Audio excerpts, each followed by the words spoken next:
Muy buenas tardes, el pueblo en la plaza. Yo creo que no hay muchas frases más gratas que decir el pueblo está en la plaza. Siempre es una emoción. El pueblo completando la capacidad de la Plaza de Mayo. Vean ustedes lo que es esta imagen y esta otra. Formidable, una respuesta maravillosa de pueblo, la que se produjo ayer, un 17 de octubre, un día muy peronista, y era nomás un día peronista porque estaba preciosa la jornada ciertamente. Y el pueblo venía de todos lados, como en aquel 17 de octubre de 1945, venían de Espeleta, venían de Berazategui, venían de Quilmes, iban de todo el conurbano hacia esa plaza que es un llamador de la democracia. Ahí está, eso es pueblo, eso es democracia. Esa es la vigencia, por otra parte, de una idea, de un sueño hecho realidad.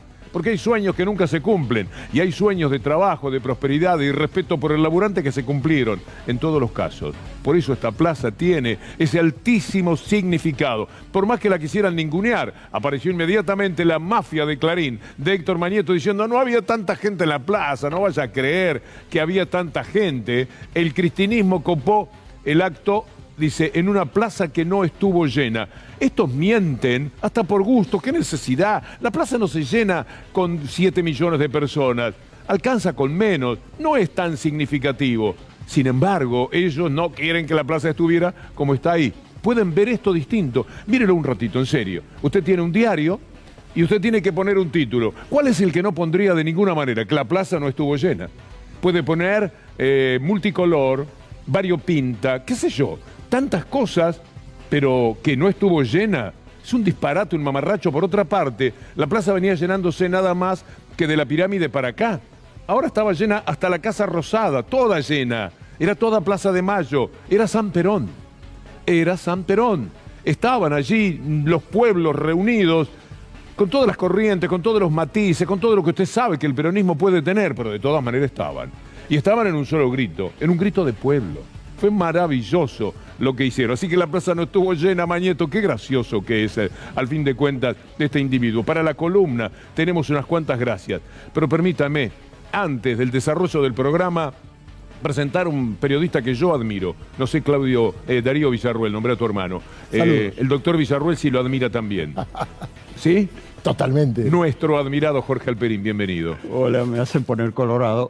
Imagen de la plaza. Muchas gracias. Bueno, yo creo que un dato fundamental es pensar que el peronismo produjo 2 días, no uno, de celebraciones multitudinarias, lo que muestra que el peronismo es la única fuerza que puede producir multitudes de manera organizada hoy o de manera espontánea, mucho de lo de ayer. Eso es un recurso, una herramienta que no comparte con ninguna otra fuerza política y que es muy importante valorar, ponderarla hoy. ¿Por qué? Porque en el gobierno había muchas dudas, como hemos visto, respecto del acto del 17 o si iban al 18. La CGT decidió mostrarse como un aliado con poder autónomo y remarcarlo. Y el gobierno fue cambiando un poco sobre el paso. Y la verdad es que esa herramienta que es las multitudes, en un momento tan crucial como este, donde el gobierno tiene que negociar con actores muy poderosos, por ejemplo, la formación de precios hoy mismo, la negociación con el FMI que se va acercando a su definición, en un momento tan crucial como este, cuando vos negociás, ¿tenés que mostrar poder o no? ¿Se tiene que notar que tenés poder o no? Me parece que esto es una cosa, es el saldo, uno de los saldos más importantes de esto. ¿Cómo te va, Jorge? Era un protagonista que faltaba. Y está bueno lo que decís, porque para pelear contra el poder real, contra los medios, ¿qué hay de este lado más allá que los funcionarios de gobierno? El pueblo. Y el pueblo en la calle puede bancar a un gobierno que le diga a los empresarios, bajen los precios. Que le diga al fondo, cuidado con lo que hacen, porque el pueblo está en la calle. Permítanme ambos escuchar a Cristina Fernández de Kirchner en algo que dijo sobre el peronismo, una definición que viene a cuento de lo que estamos viendo de la plaza repleta de gente. El peronismo, le pese a quien le pese, sigue hoy más vigente que nunca.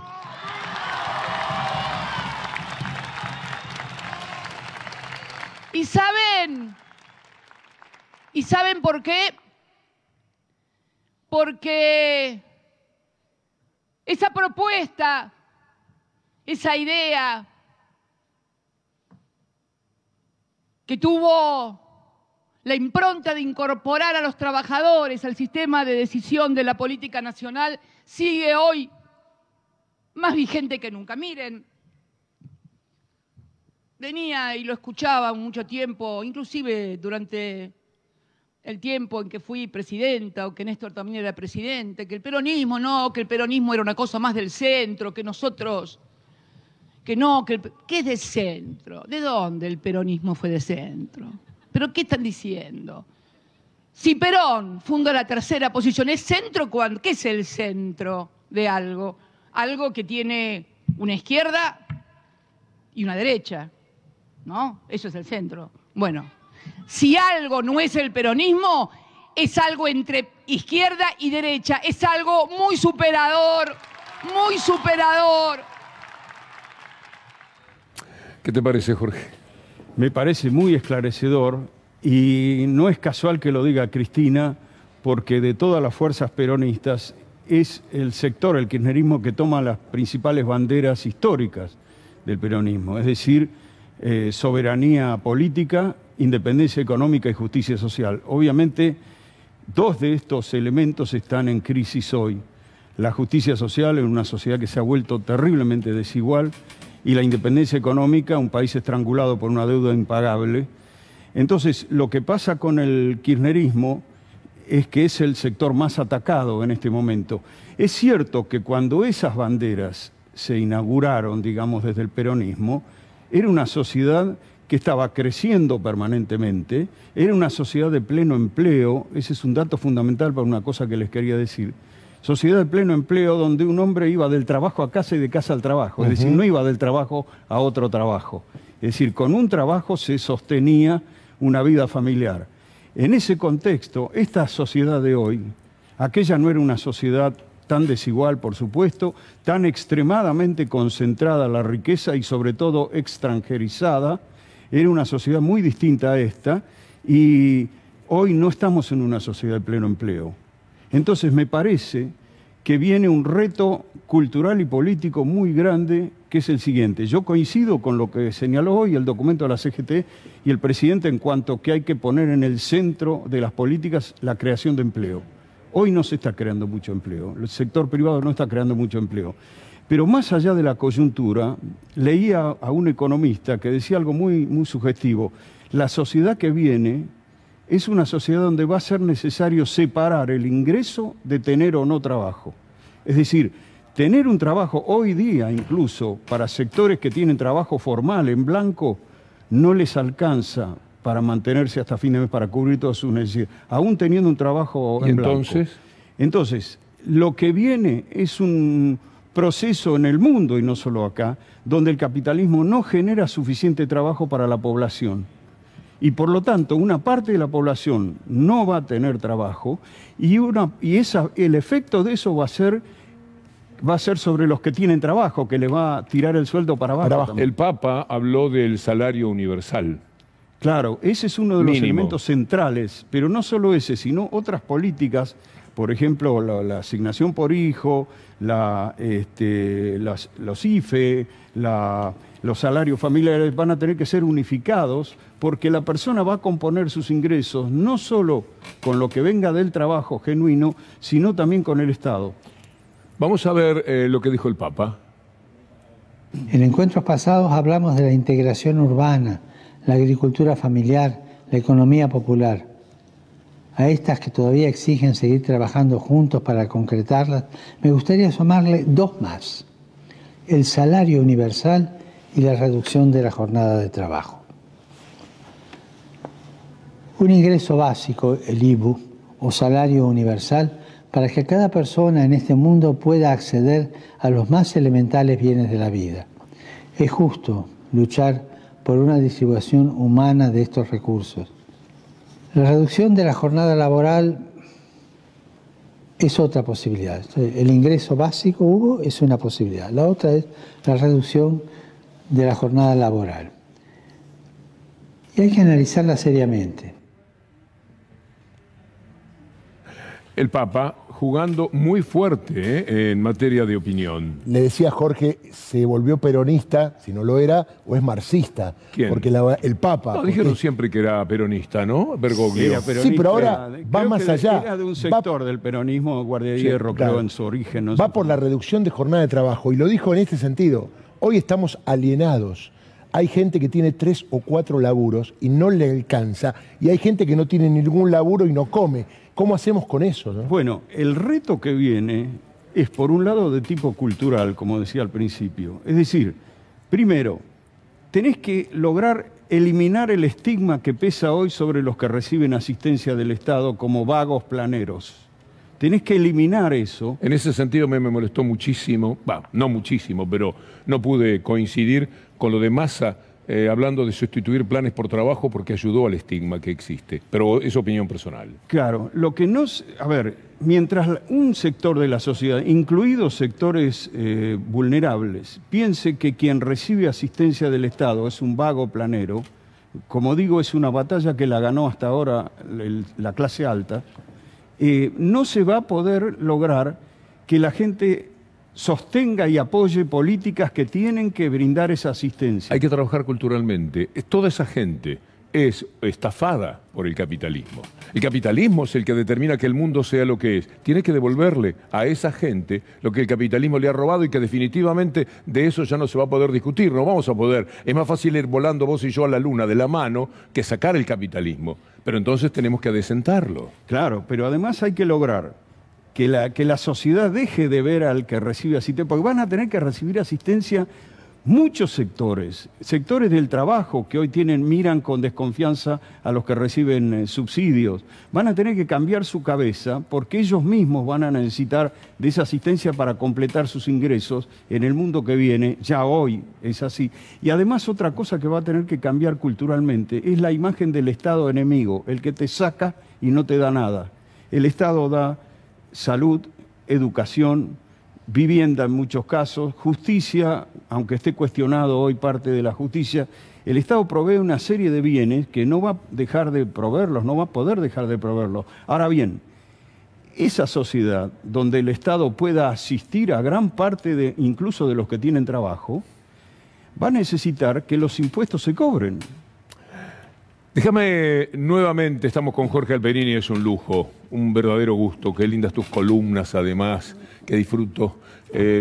Quisiera ver nuevamente la plaza, porque es una emoción, es algo fuerte, y no todo el mundo lo vio porque el que no fue a la plaza posiblemente no fue porque hizo otra cosa. Estamos hablando de un domingo, hay derecho también. ¿Vos estabas en la plaza? Sí, señor, recorrí hasta el lado de la Casa Rosada y estaba llena. Valía la pena. Fíjate vos lo que es esa plaza, tomada de arriba y tomada también en un ángulo de 30, 40 grados. Magnífico poder mostrar que el pueblo está allí. Una cosa muy importante que se ha recuperado, Jorge Alperín, doctor Villarruel, es el espacio público. Me parece que durante todo este tiempo la pandemia nos causó también ese problema de no tener el espacio de la manifestación que estamos viendo ahí y que es el pueblo en la plaza, y es una maravilla. Por eso es un enorme acontecimiento, no solo lo de ayer, lo de hoy también. Si bien uno sabe del poder de organización de la CGT, de todas maneras, verlo concretado en multitudes en la plaza 2 días seguidos por el peronismo, me parece que es un dato fundamental de la política. Extraordinario. Quiero mostrarles algo del Papa, pero antes, ¿por qué el Papa dice lo que dice? No exactamente por lo que les vamos a presentar, pero está involucrado esto que van a leer, porque esa plaza repleta que vamos a mostrar en media pantalla, en la otra media pantalla podrán ustedes leer que el diario Clarín dijo que la plaza no estaba completa. Ahí lo tienen, en una plaza que no estaba llena, quedó chiquito, pongámoslo todo en la pantalla para que se entienda bien. Ahí está, en una plaza que no estuvo llena. ¿A ustedes les parece que este es un título? ¿Por qué esa maldad gratuita, estúpida? Es una imbecilidad.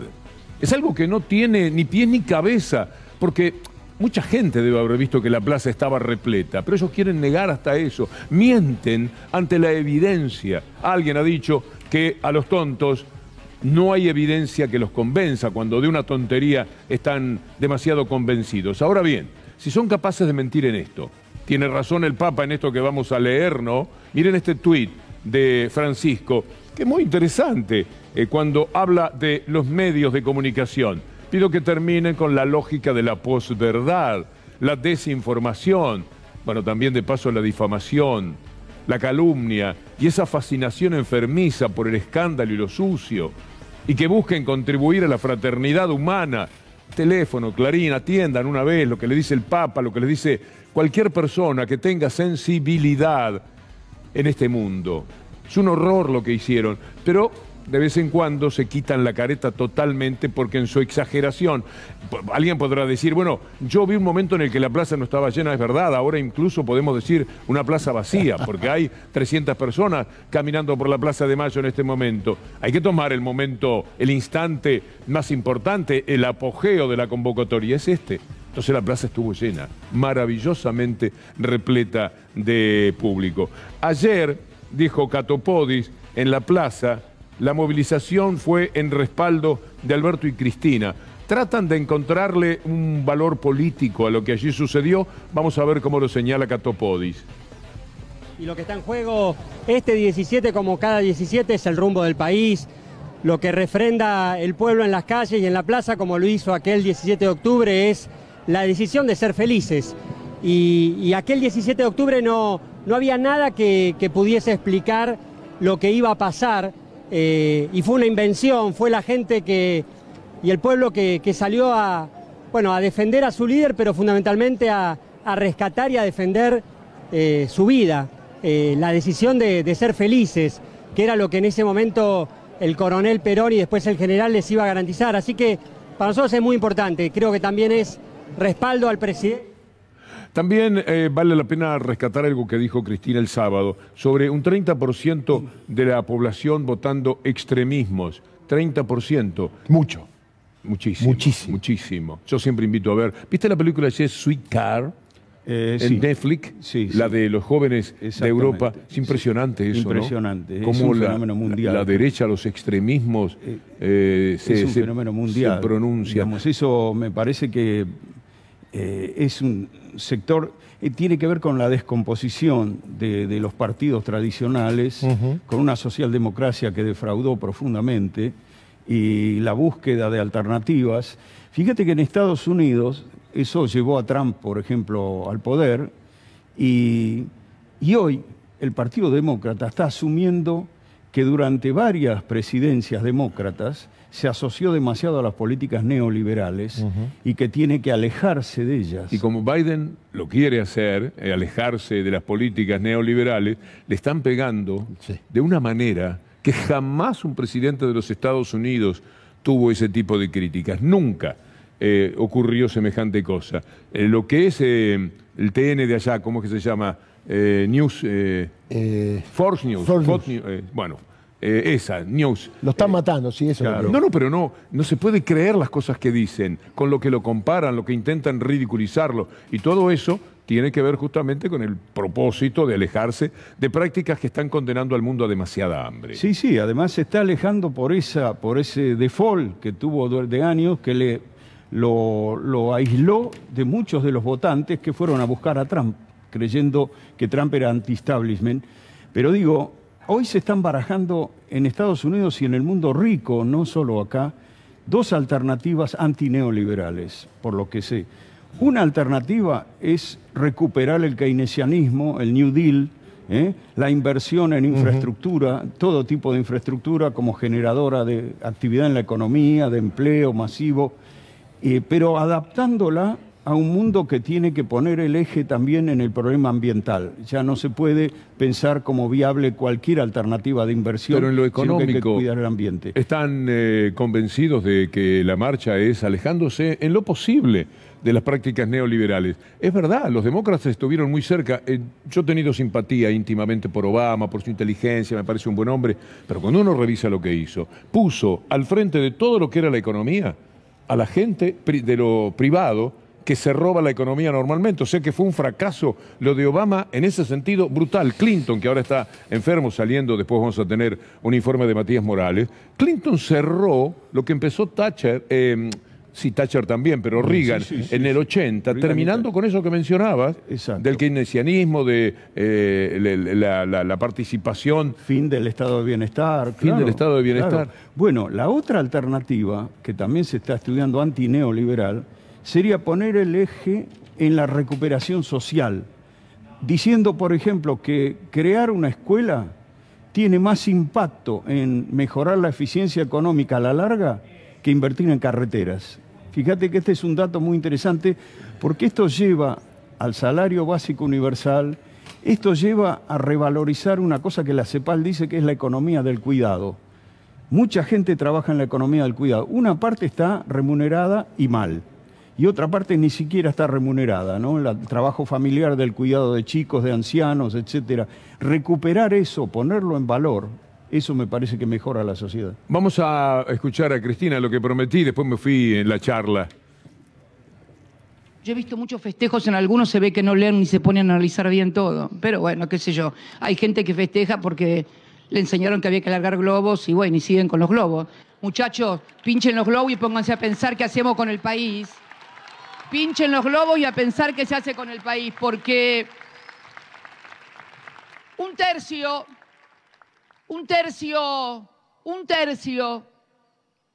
de ese electorado hizo uso de otras opciones electorales. Y no fueron las del centro, contra todo lo que recomiendan analistas, cientistas y otras hierbas en nuestro país. No, se fueron a los extremos.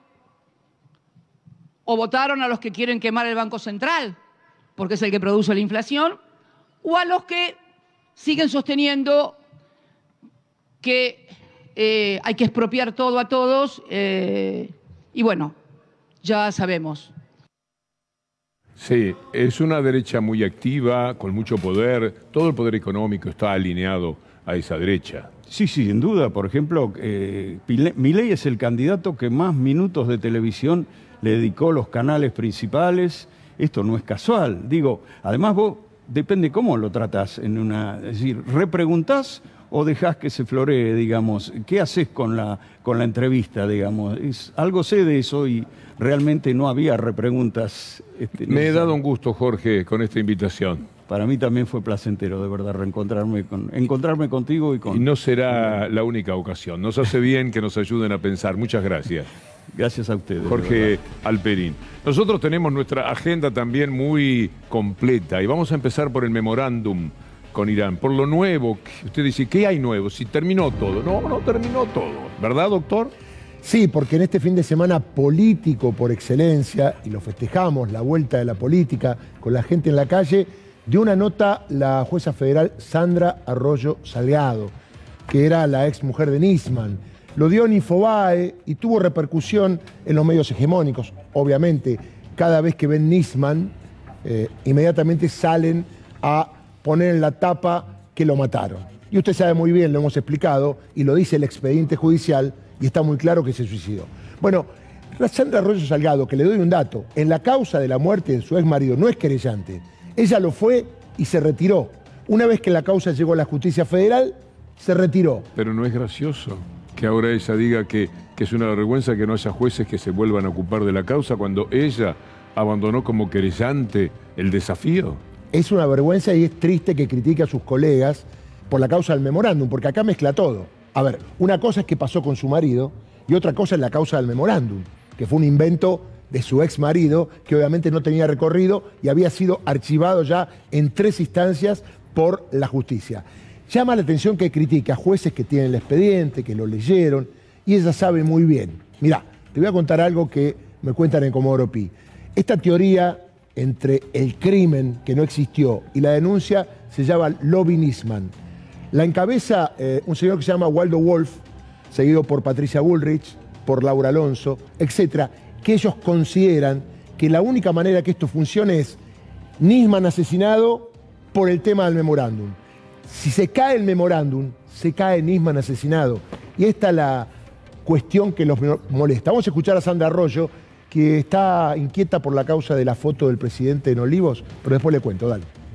Para nosotros ya está esclarecido y el hecho, lo que fue Nosotros buscábamos eso, saber la verdad, y eso era lo importante para mis hijas. La convicción sobre lo que queda sentado en tu casa y con tus hijas creciendo es que a su papá lo mataron. Es lo que han dicho nuestros peritos y lo que sostiene hasta el momento la justicia con el último informe pericial que se realizó en forma oficial.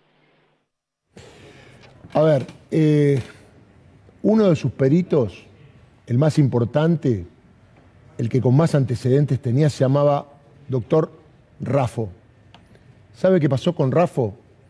Después que dijo lo que dijo en su dictamen, se pegó un tiro en la sien. De la misma manera que Alberto Nisman. A lo mejor quiso decir muchas cosas, porque a lo mejor había escrito algo con lo cual no estaba de acuerdo, porque tenía relaciones de buena manera con la jueza Sandra Arroyo Salgado. Y además otra cuestión, si ella dice que lo mataron, como decía Víctor Hugo recién, ¿por qué no siguen la búsqueda de la verdad para saber quiénes los mataron? Ella representa a 2 hijas. Es muy difícil aceptar, y esto no me quiero meter porque es profundo en el seno familiar, que alguien se suicidó por circunstancias extras que todo el mundo conoce pero públicamente no se saben. Y además un dato, no se olvide, Sandra Arroyo Salgado no quiso de entrada que se sepa el contenido de los mensajes del teléfono de Alberto Nisman. Todavía es un secreto muy bien guardado con 7 llaves. Porque siempre se escapan de la verdad, como se está escapando de la verdad y de la justicia Macri. ¿Va Macri el miércoles o no va? Qué buena pregunta, Víctor Hugo. Está citado el 20 a las 10 horas, presentó un escrito, nombró abogado, Pablo Lanuse, que pidió un tiempito para ver el expediente. La verdad que si te citan a vos, yo pido un tiempo para ver el expediente, me dice, ¿qué tiempo? Tráigamelo a Víctor Hugo. Digo, como cualquier otra persona, porque él va a declarar y después puede ver el expediente, no hay ningún problema. Habrá que ver qué pasa, pero el dato que yo tengo es que si Macri no viene y pide una nueva prórroga, a lo mejor se la dan por 2 o 3 días. Pero si después de eso no viene, obviamente el juez va a tener que ordenar la captura de Mauricio Macri. Por eso están pensando si este ruido político que se puede armar va a ser a favor o en contra, porque ellos usan todo mediáticamente de acuerdo a que Clarín o La Nación le van a decir. Natalia Saracho está con nosotros. Es referente del Frente Patria Grande, trabajadora de la economía popular y la primera mujer que fue cartonera y que va al Congreso de la Nación. ¿Digo bien? Un gusto, gracias por la invitación. ¿Cómo va? Bien, acá venimos de la movilización que se hizo en Plaza de Mayo en el Ministerio de Trabajo, así que nada, un día muy histórico para nosotros y para nuestro sector. ¿Estuvo bien eso? Sí, la verdad que fueron 2 días históricos, creo que estuvo muy bueno encontrarnos en la calle y esa mística, y más que una mística, digo, reivindicar toda la lucha que venimos construyendo de abajo, ¿no? ¿Qué dice la gente con la plaza llena? ¿Qué nos está diciendo? Y yo creo que son 2 cosas. Digo, primero es recuperar ese día histórico donde construimos la mayoría una agenda desde los sectores populares, los trabajadores, de los obreros.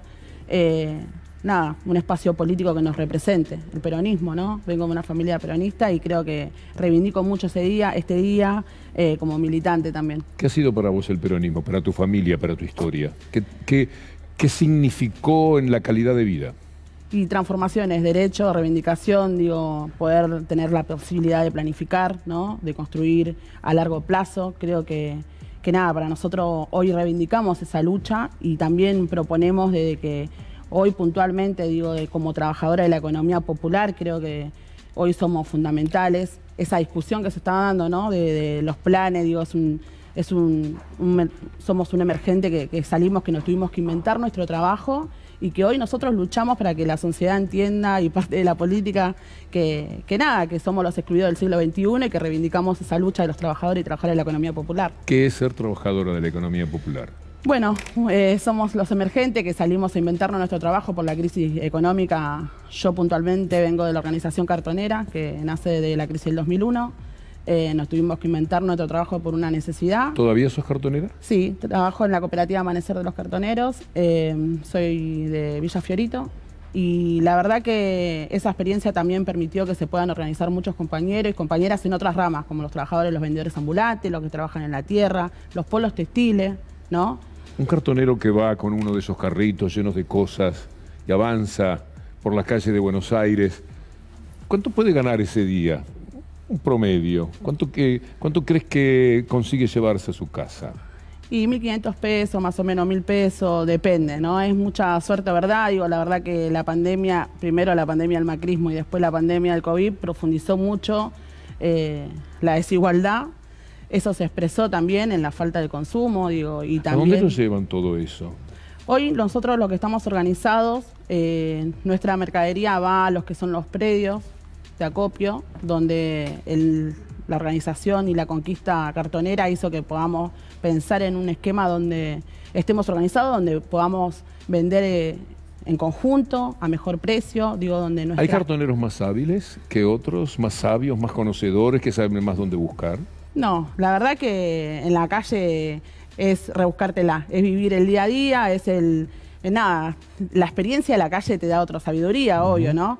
Pero la verdad que cuando no tenés que meterte dentro de la olla, la necesidad te hace buscar y es una discusión que se está dando, que a mí a veces me enoja mucho, porque creo que es el único sindicato que nos preguntan todo el tiempo, ¿no? Si trabajamos o no trabajamos, cuánto trabajamos o no, pero la realidad es que no solamente somos trabajadores, digo, los invito cualquier día a que vayan a nuestro lugar de trabajo, donde creo y estoy convencida que son uno de los lugares donde más se trabaja, pero también, digo, es una discusión hacia los... Vuelvo a retomar los planes sociales porque estoy convencida, digo, que es una discusión que se tiene que dar, y aprovechando que estamos hablando de un día de reivindicación, para nuestro sector es importante decir qué es el salario social complementario, ¿no? Que complementa lo que generamos en la calle, digo, y eso hace que generemos un incentivo garantizado a los principios de día de mes, que el 5 tengamos un sueldo para garantizar mínimamente la canasta básica, que tengamos obra social, de que tengamos... un monotributo social, digo, y esas son reivindicaciones de los trabajadores, ¿no? ¿Por qué no tienen caballos? ¿Por qué nunca veo caballos? Siempre veo la tracción humana de los carritos. No, en algunos lugares hay.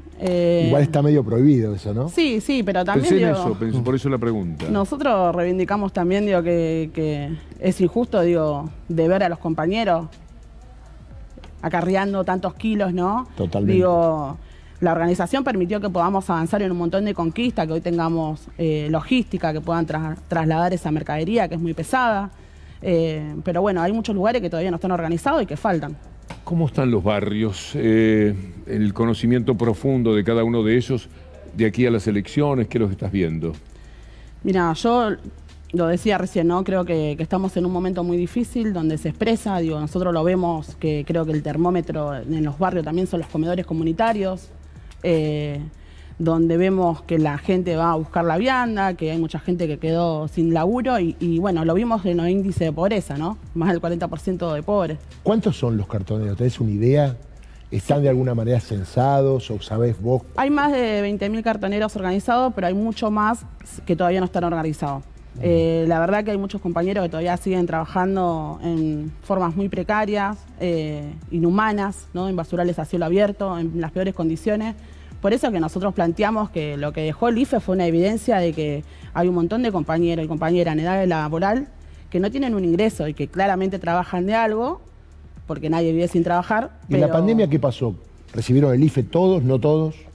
En la mayoría de los lugares sí, pero hubo un montón de lugares que no, por falta de DNI o por algún proceso de que no haya posibilidad de que llegue el Estado, ¿no? Digo, creo que las organizaciones sociales y los que militamos en el territorio fuimos ese puente a que el Estado llegue donde tenía que llegar. Nosotros reivindicamos tener un Ministerio de Salud, digo, militamos mucho de tener el cuidado de la vida, de tener prioridad en eso, pero la realidad es que hoy necesitamos saber qué vamos a hacer mañana, ¿no? Digo, hoy podemos sostener, podemos aguantar, pero la verdad que necesitamos la posibilidad. ¿Hasta cuándo, decís vos? Claro. La posibilidad de poder planificar, digo, qué va a pasar, digo, si nuestros hijos van a poder tener la posibilidad de avanzar en la educación, en la salud, de poder tener su propia casa, de poder tener trabajo. ¿Ha cambiado algo en estas semanas?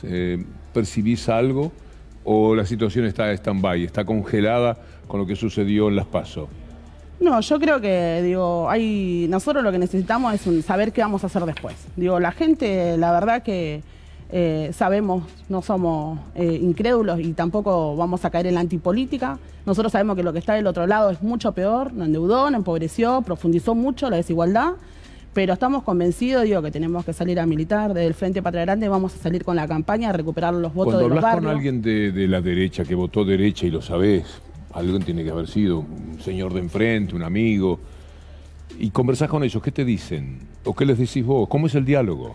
Yo creo que instalaron mucho lo que pasa siempre en campaña, ¿no? La inseguridad y también los planes sociales. Por eso es que se está discutiendo hoy eso y que hacen que peleemos los de abajo, los pobres con los pobres, por esa discusión, ¿no? Yo creo que acá hay un problema de clase, de conciencia de clase, y segundo es pensar que cuando se recupere la economía, ¿dónde van a ir a parar eso que se recupere, ¿no? Si van a ir realmente para los sectores populares, los lugares más postergados, o se la van a llevar siempre los que marcan los precios. Quiero que veas al Papa decir algo para lo que vamos a requerir, Natalia, tu comentario. A ver el Papa. En encuentros pasados hablamos de la integración urbana, la agricultura familiar, la economía popular.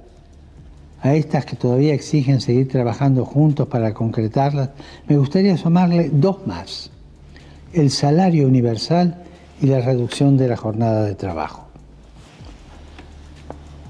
Un ingreso básico, el IBU, o salario universal, para que cada persona en este mundo pueda acceder a los más elementales bienes de la vida. Salario universal. Inevitable. Yo creo que esas son las políticas que realmente es empezar por los de abajo. Digo, lo necesitamos hoy. Digo, el IFE expresó esto, justamente que a partir de los 18 hasta los 65 años, de los 18 para abajo están contenidos en la UH, de los 65 para arriba en la jubilación. Bueno, hay una gran brecha de nuestra gente que no tiene un ingreso fijo, que se expresó con el IFE y que claramente trabaja en algún lugar, de algo vive, en la economía popular. Digo, es un emergente, es un sujeto que el peronismo lo tiene que reconocer y tiene que acompañar ese proceso de organización. ¿Dónde te formaste? La calle, en el movimiento de trabajadores. La Universidad de la Calle, ¿no? Sí, pero ¿hasta dónde fuiste al colegio? Yo fui hasta séptimo, terminé la primaria en un bachillerato a la noche. ¿Nunca intentaste dar un paso más? ¿No todavía? Sí, fui candidata a diputada en el 2019. Ah, no, eso desde ya. Yo te digo en tu preparación. Sí, o sea, voy a seguir. Terminé la primaria el año pasado, así que voy a seguir. Bien. Bueno, y creo porque que tenés un capital maravilloso. Gracias. Y sos muy joven. Yo estoy convencida, digo, que es con la participación. Nos hicieron creer mucho tiempo que los sectores populares no podíamos discutir la política. Y claramente nosotros estamos convencidos que tenemos que recuperar. Si ustedes son la política, ¿cómo no nos van a poder discutir? Además son la resultante de la nosotros. política. Natalia, muchas gracias. Muchas gracias a ustedes. Nos vamos al encuentro de Daniela Gian. Es un gusto, Daniela.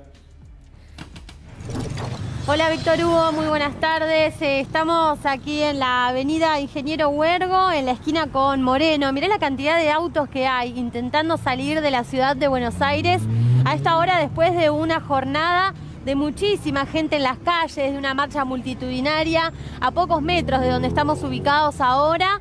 Hasta hace unos minutos, Víctor Hugo, estaba cortado todo lo que era el tránsito por Paseo Colón, y eso tiene que ver con el movimiento intenso del tránsito que estamos viendo aquí en esta zona, en el bajo de la ciudad de Buenos Aires, para salir justamente de la ciudad. Poco a poco se va restableciendo la circulación en algunas de las calles aledañas, decía recién en Paseo del Bajo, porque en Paseo Colón, porque fue una de las arterias más complicadas durante todo el día. Allí fue donde se montó el escenario de la CGT, donde se realizó la concentración mayor y hasta donde iban todas las organizaciones sociales y los gremios durante todo el día. Pero bueno, esto que estamos viendo entonces es consecuencia de esa gran movilización de gente, de vehículos, de una cantidad inmensa de calles cortadas durante muchas horas. Y por eso es que si están saliendo de la ciudad de Buenos Aires o tienen que emprender el regreso a casa a esta hora, a 20 minutos de las 7 de la tarde, tengan paciencia aquí por Madero, por Ingeniero Huergo, por toda la zona del Bajo, porque salir de la ciudad realmente va a ser complicado. Está muy cargada esta zona de la ciudad con un tránsito muy intenso y seguramente en los próximos minutos ya se vaya descomprimiendo toda la zona, Víctor Hugo. Gracias, Daniela. Gracias.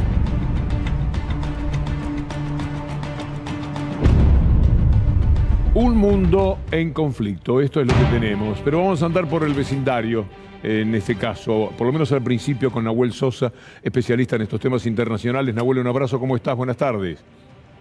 ¿Qué tal, Víctor? ¿Cómo estás? Bien, queriendo entender un poco lo de Chile. Bueno, 2 años después de aquellas manifestaciones que creo que cambiaron el país.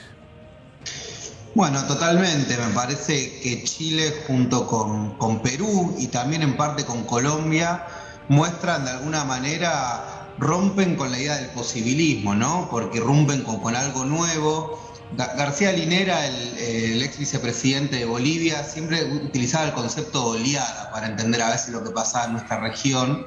Y esta idea de oleada suponía que hay avances y retrocesos, pero que cuando hay una nueva ola puede ser profundamente transformadora y distinta a la anterior, ¿no? Entonces esto nos lleva a pensar si estamos frente a una tercera oleada. Recordemos que Chile, cuando arrancó este proceso, que era un grupo de estudiantes que estaban reclamando contra la suba del billete del metro, fue adquiriendo un grado tal que visibilizó una de las sociedades más desiguales que había en América Latina, tapada por lo general por las derechas regionales, y que a su vez eso derivó en una transformación de la Carta Magna, ¿sí? Con más del 78% de los chilenos y las chilenas aprobando que haya una nueva Carta Magna, en la cual, por ejemplo, tiene como condición ser paritaria, incorpora 17 escaños para los grupos indígenas y tiene hasta el 2022 para poder redactar una nueva constitución donde sin duda uno de los ejes centrales va a ser el rol del Estado y el rol del medio ambiente. Nahuel, me gustaría tener 2 palabras, aunque sea sobre lo que está pasando en Perú también. Bueno, en Perú lo mismo, ¿no? Un maestro rural que irrumpe frente a la política, frente a lo que sería la élite limeña, y que hoy está en una situación en la cual se está armando una coalición golpista en el gobierno, sobre todo, en el Congreso, encabezada por Fujimori, por lo que sería la hija de Fujimori, por Keiko, y a su vez el Partido Perú Libre, que entró en una interna porque Vladimir Cerrón, que era uno de los fundadores del Partido Perú Libre con el que llega Castillo, de alguna manera rompe porque dice que el gobierno se está derechizando, pero esta ruptura todavía es una ruptura muy reciente en la cual no toda la coalición está de acuerdo, y a su vez es muy difícil decir que hubo un giro a la derecha porque en los pocos meses que lleva Pedro Castillo reanudó las relaciones con Venezuela y puso el eje en cuáles van a ser las próximas nacionalizaciones. Seguimos en cualquier momento, Nahuel. Muchísimas gracias. Gracias, Víctor. En este recorrido internacional tomamos contacto con Matías Morales en los Estados Unidos en un par de minutos si nos dan. Mientras tanto, saludo a Estefanía Pozzo, que ya nos está acompañando. Buenas tardes, Víctor Hugo, ¿cómo le va? ¿Por dónde vas? Traigo información fresquita.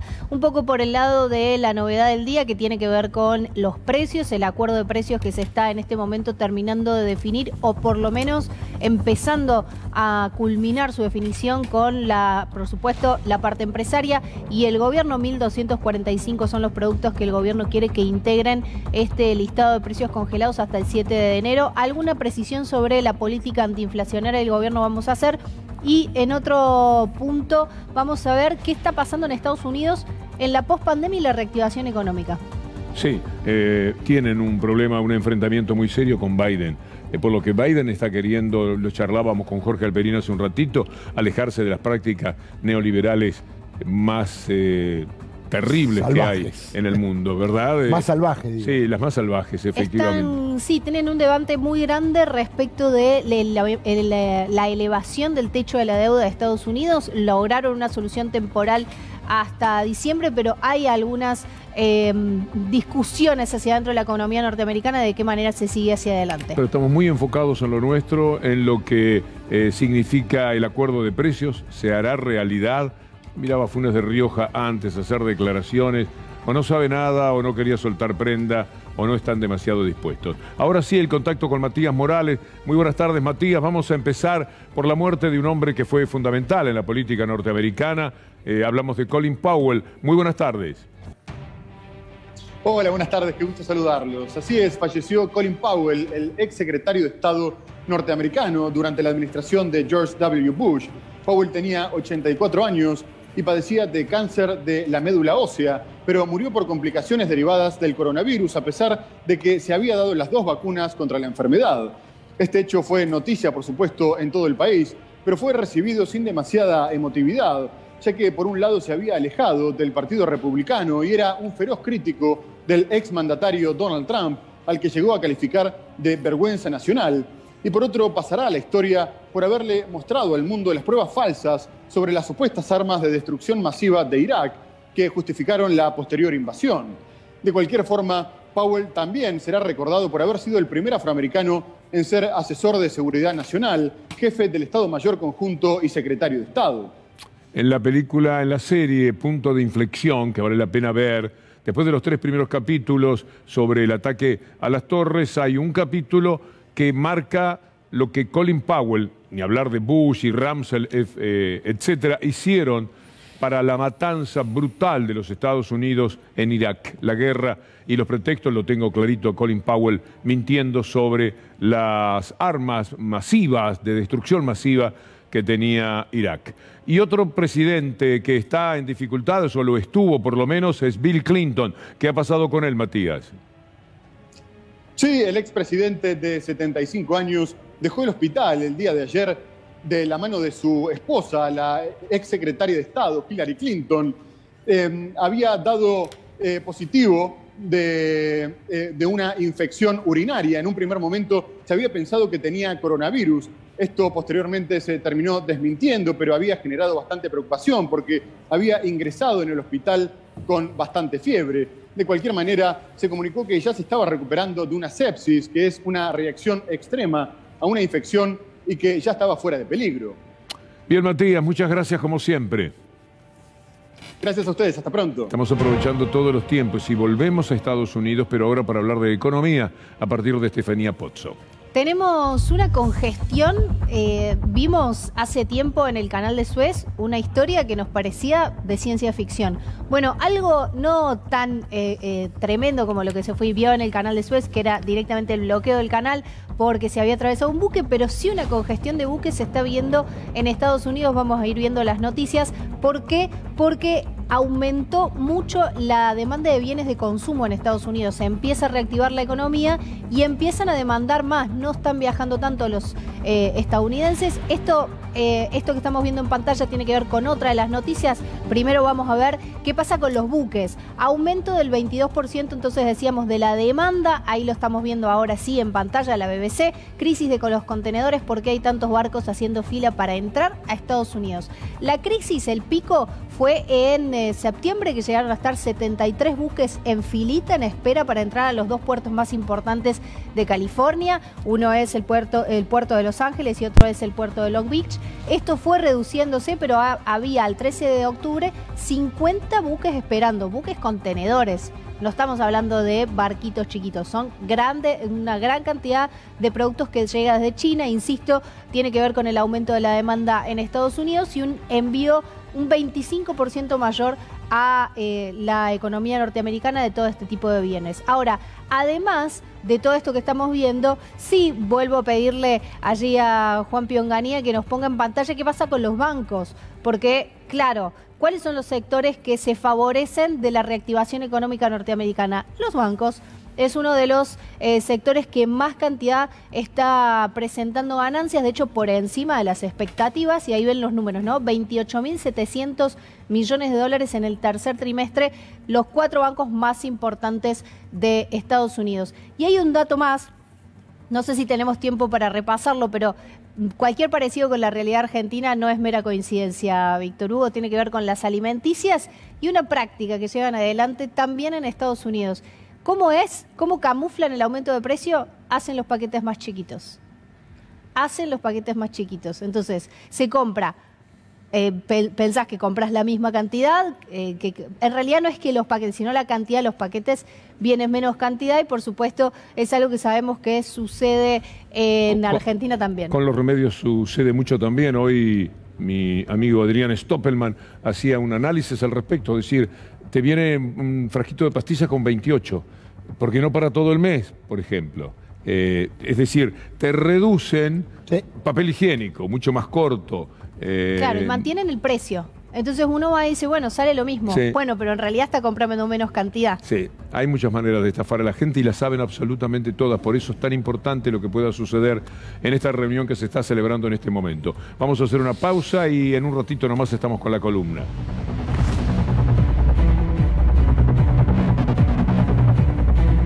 Empecemos como siempre echando un vistazo al mundo. Un mundo que tiene a Vox en España como una especie de pivot. ¿Vio el puesto ese del básquetbol que distribuye el juego desde una posición decisiva? Bueno, Vox está jugando así con las derechas, particularmente de América Latina. Y lo hacen con solvencia, tienen mucha capacidad para mentir, para llevarse todo por delante, para usar el brutal poder. Teje una alianza anticomunista en América Latina. ¿Qué es una alianza anticomunista? Usted dirá, pero ¿cómo?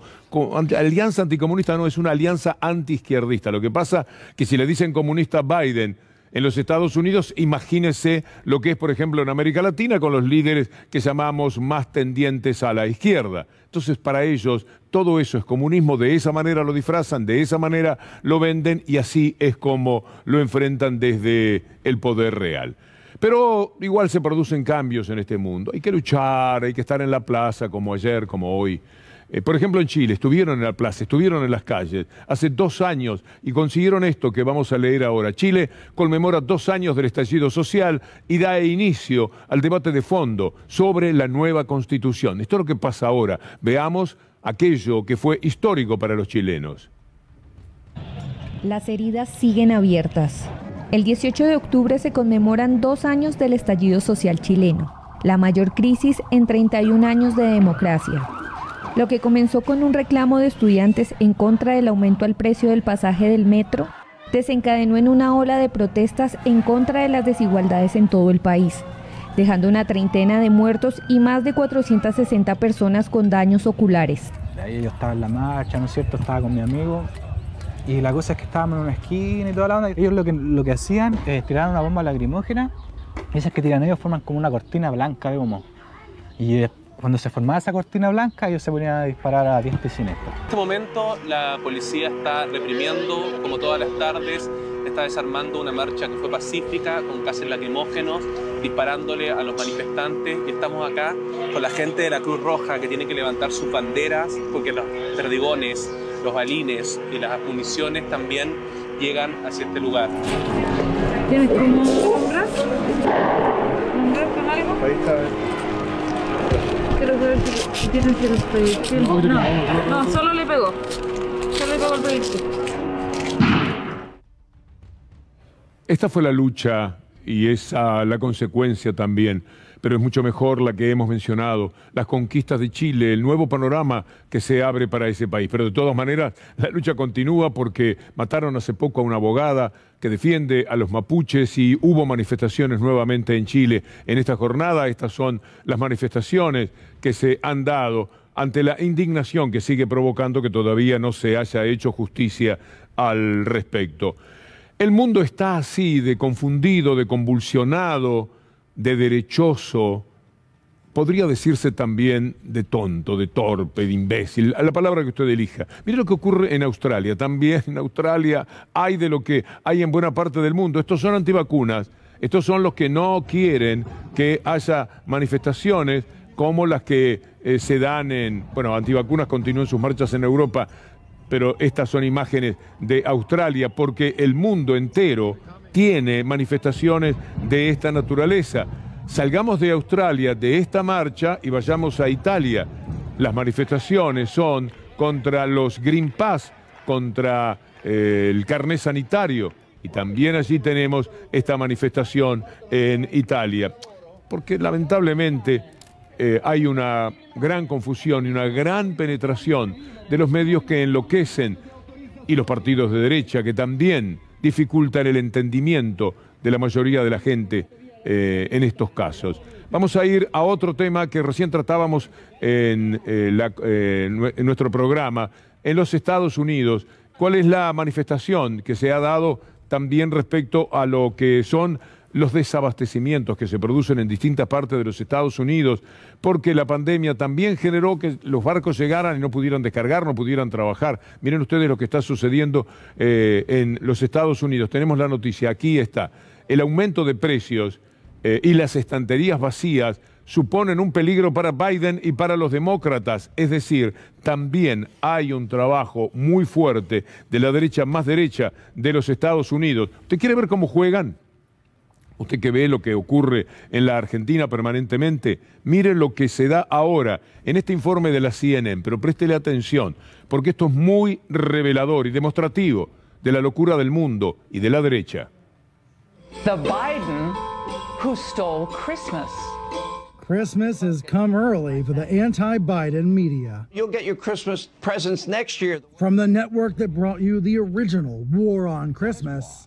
Some far-left folks want to diminish Judeo-Christian tradition and rename the Christmas tree the holiday tree. Comes a sequel inspired by the Commander-in-Chief. Thank you all so very much. The GOP highlighting that line on social media as incredibly complex supply chain concerns, exacerbated by a global pandemic, are being boiled down into a simple holiday tune. We begin at the White House, where the administration is trying to protect the president from being the Grinch who stole Christmas. It's like an annoying Christmas carol stuck on repeat. Fox is repeating this notion of Biden ruining Christmas. Grinch has nothing on these people. The fact is, the Biden administration has broken our economy. Si Alberto Fernández estuviera mirando esto, dice, pero entonces a mí me tratan como un duque. ¿Ustedes se dan cuenta el destrato que implica lo que le tiran a Biden? Porque Biden quiere alejarse en economía de las políticas más salvajes del neoliberalismo. Y en otros asuntos, salvo en lo que es la política exterior, también se manifiesta muy a favor de la salud, de que paguen impuestos los ricos, y esta gente está defendiendo eso, como aquí sucedía con Clarín y Nación y esos otros canales, defendiendo que los ricos no pagaran el impuesto una sola vez. Ellos están empeñados todos los días en tal idea. Y, por supuesto, llevan a cabo una campaña devastadora contra el presidente porque tienen muchísima fuerza. Esta gente de Fox News ha conseguido que decenas de millones de norteamericanos no se quieran vacunar. Eso que en Australia eran 3.000 y en Italia eran 8.000 y así sucesivamente. En algunos lugares han sido 25 o 30.000. En los Estados Unidos son 70 millones de personas que no se quieren vacunar por la influencia nefasta de Fox News, que es el canal típico de los republicanos, el de la extrema derecha, el TN de los Estados Unidos. Y para no irnos de Estados Unidos sin mencionar a Colin Powell, que falleció en esta jornada, recordemos quién fue Colin Powell. Demasiado difícil para lágrimas se pone cuando uno habla de Powell, dicho también desde el respeto frente a la muerte, pero no nos podemos olvidar de que fue uno de los prohombres, entre comillas, que llevó la muerte a 1 millón de personas por lo menos en Irak, con una guerra que tenía sus argumentos inventados y mentidos. Lo que veíamos es una inmensa mentira que le costó la vida a 1 millón de civiles. Entre 700.000 y 1.300.000 es lo que se calcula. Bueno, dejémoslo dolorosamente en 1 millón, todo con una gran mentira. Lo que querían era el petróleo, lo que ya sabemos, llevarse por delante, no solo el petróleo, porque después de destruir un país hay que reconstruirlo. ¿Y quiénes eran los que iban a hacer los edificios, los que se iban a ocupar de venderlos? Los norteamericanos, por supuesto. Siempre es igual. Ese poder real, internacional y nacional. Miren lo que pasa aquí, en esta lucha que tenemos ahora mismo. Se está peleando por parte del gobierno para congelar los alimentos, para que usted los pueda comprar mañana al mismo precio que hoy, para que los pueda comprar dentro de 1 mes al mismo precio que esta semana. Porque de otra forma no se puede. No hay forma de parar la olla para muchísima gente, para millones de personas. No les importa nada a Clarín, a Nación, a los medios que son capaces de mentir así, con vistas a una guerra para quedarse con el petróleo y para quedarse con toda la reconstrucción, entre comillas, de un país. Es tremendo. Miren lo que hicieron este fin de semana, armonizadamente, porque para la maldad son el diablo que se une a lo peor. Miren ustedes, La Nación, el gobierno amenaza, Clarín, amenazan con aplicar la ley de abastecimiento. Es un mecanismo de defensa previsto por la ley y que tendría que permitir, de alguna manera, que ahora, en lo que se está discutiendo, si el gobierno gana, gana el pueblo, porque el gobierno está representando a la gente. Está con millones de personas en estos momentos que se preguntan cuánto van a costar mañana los alimentos. Si el gobierno pierde, con estos desaforados empresarios que no pueden parar de querer ganar el 100, el 200, el 1000%, si el gobierno pierde, pierde el pueblo.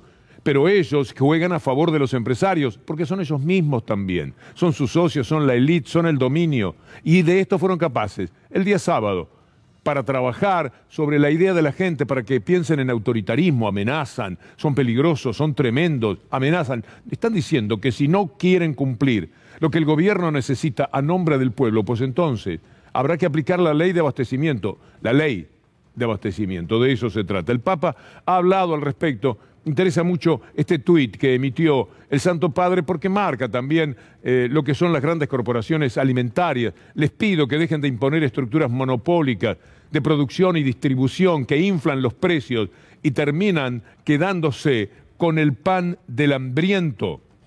Miren este destacado ahora de Feletti, el secretario de Comercio. Escuchémoslo al Papa un instante. Es imprescindible también ajustar nuestros modelos socioeconómicos para que tengan rostro humano, porque tantos modelos lo han perdido.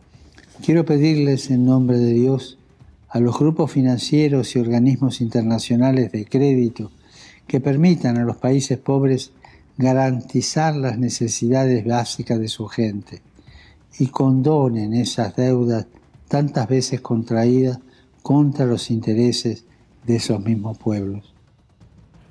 ¿Y de quién es la culpa de la deuda y de todo lo que le pasa a cada uno de los países? De los trabajadores. Acá por lo menos es de los trabajadores. Lo dice bien Cristina Fernández de Kirchner. En otros lugares son los inmigrantes, por ejemplo, pero acá la clase laburante. Ahora la derecha, en Europa, dice que la culpa de que las cosas le vayan mal la tienen los inmigrantes. Y acá la derecha nos dice que la culpa la tienen los derechos de los laburantes. ¿Sabe qué? Minga. Minga. No es cierto, vamos, que los derechos de los laburantes sean los que generan la falta de trabajo. Es la concentración cada vez más horrorosa del capital. Ya probaron con un gobierno donde decían que los empresarios iban a salvar el país. ¿Qué?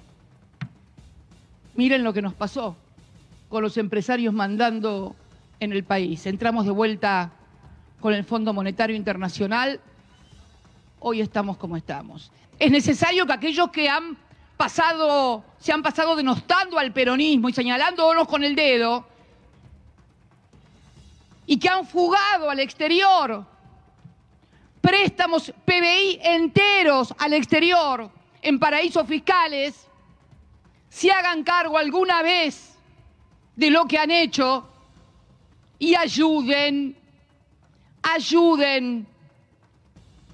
a que la Argentina vuelva a reconstruirnos después de las dos pandemias que pasamos, la pandemia del macrismo y la pandemia del coronavirus. Necesitamos urgente una reconstrucción nacional. Pero no será con ellos, señora vicepresidenta. No será con ellos, es imposible, porque esos son los delincuentes. Estoy hablando de los medios. Es decir, fijemos un concepto. Usted va a ver delincuentes que han hecho cualquier cosa con el país. Lo han robado, se lo han quedado. Son los grandes evasores, los más grandes evasores del país, y son los que además se convierten en los estigmatizadores de todos aquellos que están en la vereda de enfrente. Estos señores que vamos a mostrar, los Aguier, los Mañeto, son los que se quedan con todo. Pandora Paper, por lo que estaba diciendo recién Cristina Fernández de Kirchner, el Destape, con un saludo al amigo Roberto Navarro. Mañeto, Aguier, Arandi, Fontevecchia, caramba, también Fontevecchia, también tienen cuentas en guaridas fiscales. Los dueños de los principales medios de la Argentina figuran en la última filtración con cuentas y sociedades en guaridas fiscales. Bueno, lo que me pregunto es qué derecho tienen estos señores a hablar de otros ladrones, si los hubiera incluso. Pero qué derecho tienen cuando ni siquiera lo son. A hablar ellos, que son los grandes depredadores de la fuga de capitales, los grandes promotores del desastre, los compradores del dólar futuro. Ya les recuerdo siempre que el mayor comprador de dólar futuro, crimen económico cometido en el final del gobierno de Cristina Fernández de Kirchner, el principal comprador fue Mañeto. Esto es una cosa tan inadmisible, tan triste, y cuesta mucho ponerse de pie todos los días para enfrentarlos y denunciarlos. Miren lo que acarrió, que es una notable servil de ese personaje Mañeto y de los Aguirre, pero fundamentalmente del primero de los nombrados, se le ocurre comentar de esto que estábamos viendo de Cristina Fernández de Kirchner. Préstele atención. Me preocupó verla así, voy a decirlo. La Cristina Fernández así. La conozco también hace 20 años o más. ¿La viste alguna vez así? Sí. ¿En qué momento? Pero es cuando no se controla, ¿eh? Fíjate las manos. Cuando, si ustedes bajaran, hagan silencio y miren las manos de Cristina. Ahí la estamos viendo. Vamos a hacer el silencio que dice Tienen Lilita. que ver las manos, solo las manos, en silencio. Miren cómo toma el micrófono, miren cómo empieza. Esta es la imagen del descontrol de su ira. ¿Por qué tiene un descontrol en su ira? Porque maneja las manos, aprieta, hace así. No sé qué hacer. De verdad no sé qué hacer con esto. No lo había visto. Porque a veces me sugieren mis compañeros de producción extraordinarios, Anabela Sánchez, una idea. Yo le digo, sí, me gusta, vamos a ver, porque dice, Carrió, ¿podés creer lo que hizo? Habla de las manos de Cristina. No del discurso, no de lo que dice, ni siquiera discute las verdades o lo que a ella le parezca que es inexacto de lo que dice Cristina, habla de las manos. Le digo, a ver, pongámoslo. Y bueno, por eso, espontáneamente, de verdad, me causa muchas gracias. Volvamos a lo serio, volvamos a hablar del mercado. ¿Quién lo regula? ¿Quién enfrenta a ese mercado que ahora está discutiendo con el gobierno por los precios de 1.240 artículos que, si efectivamente son congelados, nos van a permitir tener una cierta vida hasta enero del año próximo? ¿Qué rol cumple el Estado? ¿Quién conduce? ¿Quién regula? ¿Quién establece las reglas en esta producción de bienes y servicios que hace el capitalismo? ¿El mercado y las corporaciones o el Estado y la política? ¿La economía o la política? Pero no la política esa que quieren denostar de partidito y de no, hermano, la política que se decide en las urnas democráticamente. Esta es hoy la discusión, porque la verdad, ya nadie discute que la forma de producir bienes y servicios es esa.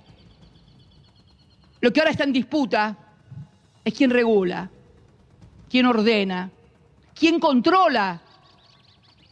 Y esto se hace respetando propiedad privada, etcétera, etcétera, lo que siempre hizo el peronismo. Me imagino que les pasó lo mismo que a mí. No pude parar de mirar qué hacía con las manos Cristina Fernández de Kirchner, influido por lo que dijo Carrió.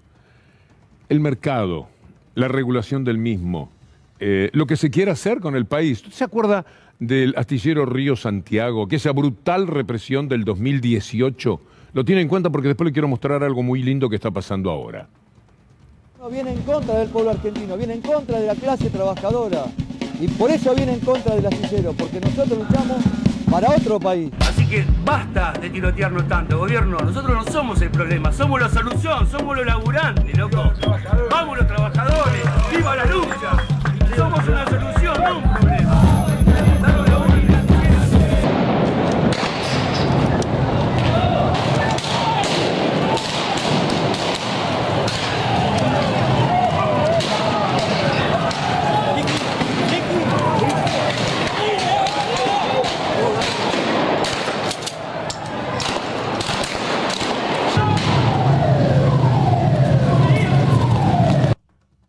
Este es un país, está claro, lo vio a la perfección.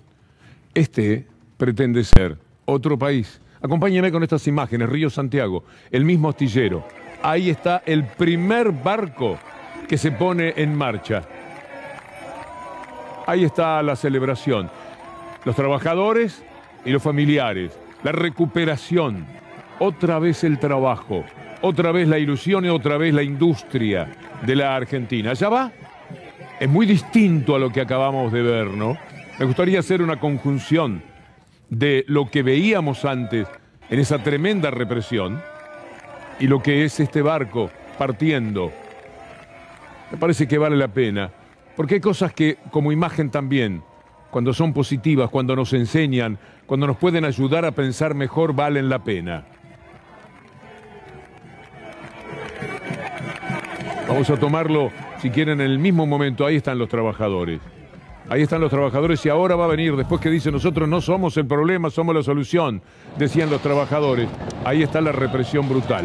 Y acá tiene, muy bien Juanpi Montes Onganía y nuestro director y Anabela Sánchez, porque esto lo improvisé sobre la marcha, para que quede muy claro el contraste brutal que hay entre esa policía corriendo, reprimiendo con sus gases, con sus balas, y este barco, y esos brazos arriba, y estas banderas, y este festejo, y ese cielo, bien celeste y blanco en este momento.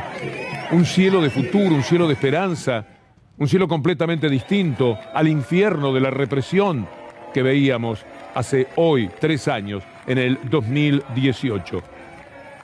Axel Kicillof habló del valor que tiene esto. Del astillero Río Santiago.